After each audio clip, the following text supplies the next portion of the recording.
Our featured filmmaker is Mickey Fisher from Ironton, Ohio. Mickey's been making films for about 8 years. Let's get his take on the process. I make movies in Ohio because it's a mission for me to tell the stories of the people that I grew up with and around, and to tell the story of the area. And I feel like I was so lucky to grow up in a place that not only has so many great stories to tell, but also is so beautiful. I'm on my third feature film right now. The first movie that I made was called The King of Irontown, and it was a drama that was set and shot in Ironton, basically, in my hometown. And it was a story about two brothers who enter a local boxing contest. The second movie is called Summer Nuts, and I didn't shoot that in Ohio. Mostly shot it just outside of Ohio in Indiana. But again, a lot of my cast and crew and everybody came from Ohio. And that's about the world's worst softball team, based on a somewhat true story of a team that I was on in Cincinnati. Comedy, documentary-style comedy, and the new movie is called Autumn Mixtape, and it's a collection of short stories about relationships. There are 4 stories, 4 different couples, and they're all in varying stages. One couple is on their first date, another couple is having their first kiss, another couple, it's the major fight, kind of turning point in the relationship, and then the last story is reconciliation between high school sweethearts. After doing 2 movies where there were a lot of elements involved, like with Summer Nuts, there were softball games to coordinate. We shot 30 hours of footage in 10 days. With The King of Irontown, there was a huge fight sequence at the end where we had a couple hundred extras in a gym and a half hour of the movie to shoot in 2 days. And so I really wanted to do something small. I wanted to do something with just 2 characters. And when I realized I wanted to do that, I started looking at things already written. And I found that I already had this natural progression of one relationship. And I thought for a while of doing that with just one couple and showing them the 4 different scenes in a relationship. And I thought, you know what, I kind of like the idea if they're going to be short stories, for each story to have its own identity, like its own look and its own sound. And then it just made sense for it to be a different couple in each time. And all set against the backdrop of the fall, because it's such a beautiful time in Ohio.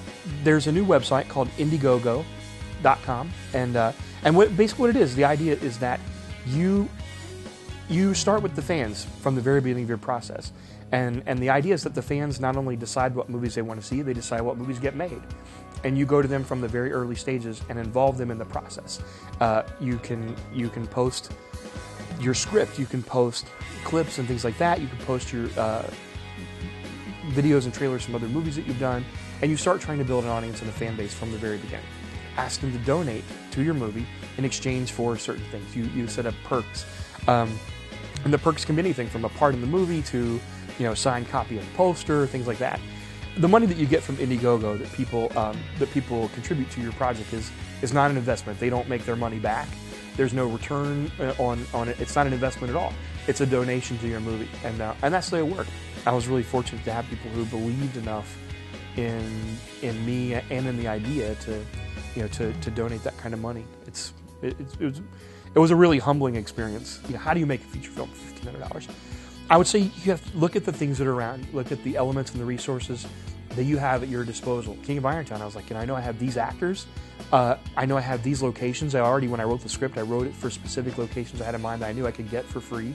And the crazy thing was that I set a really high goal. I set a goal of $40,000. I think I'm going to aim really high and see what happens. And within hours of me launching the site, I had raised over $1,000. I thought, this is going to be easy. I'm going to have 40 grand in like 2 or 3 days. And then I didn't raise another dollar for 3 weeks. So the first stage, I raised around $3,600. And I shot half the movie with that. I took a few months, like 5 or 6 months, edited the first stuff, started sending out videos and showing what I was doing, and then went to raise money for the second, for this third story that we shot. And within a day, 2 days, I had raised another $1,000, and I used that to shoot the third movie. So it's working so far. Every time I'm going out and doing what low-budget filmmakers do best, which is beg for money, and I've managed to make it so far. If you're a movie fan out there, if you're somebody who just loves watching movies, and if you're watching this right now because you're interested in what goes into making movies, and I would say there's no better way to do that than by supporting independent artists and people who are local.